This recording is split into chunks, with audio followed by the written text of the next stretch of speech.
Thanks for joining me today. We're going to look at some challenges that the heavy rainfall has caused on the River Lea, and also some challenges that, well, maybe I caused too.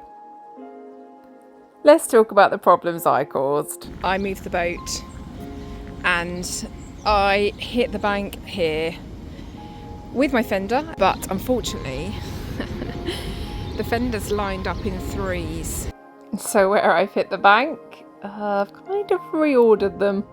The lowest two have gone underneath the first.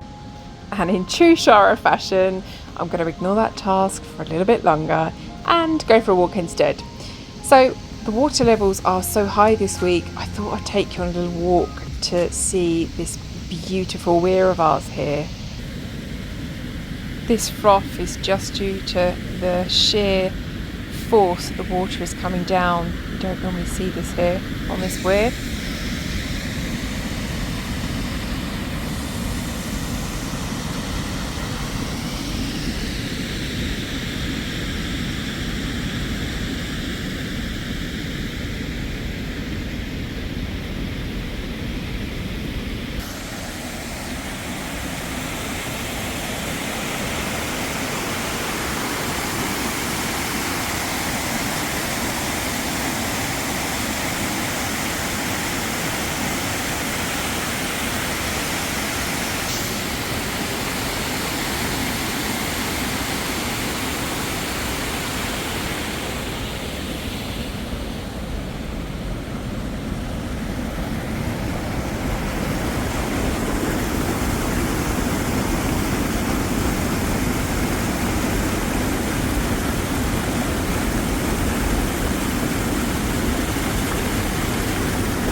Water is immense.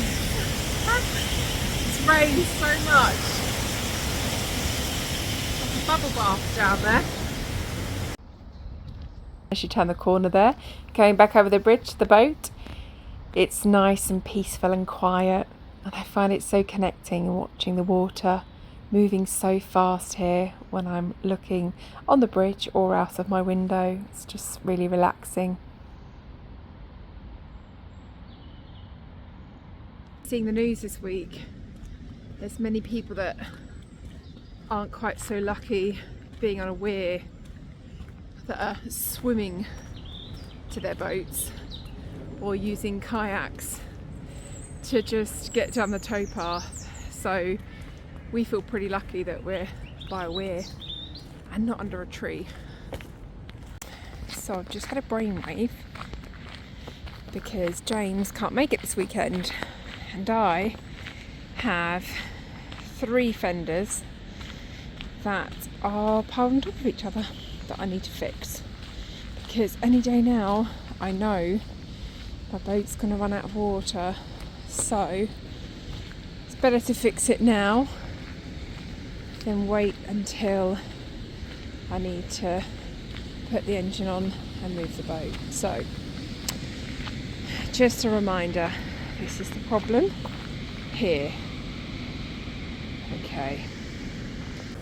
So I've just had an idea to grab my barge pole and see if I can hook it back over and without falling into, would be great. One has to get one's leg over.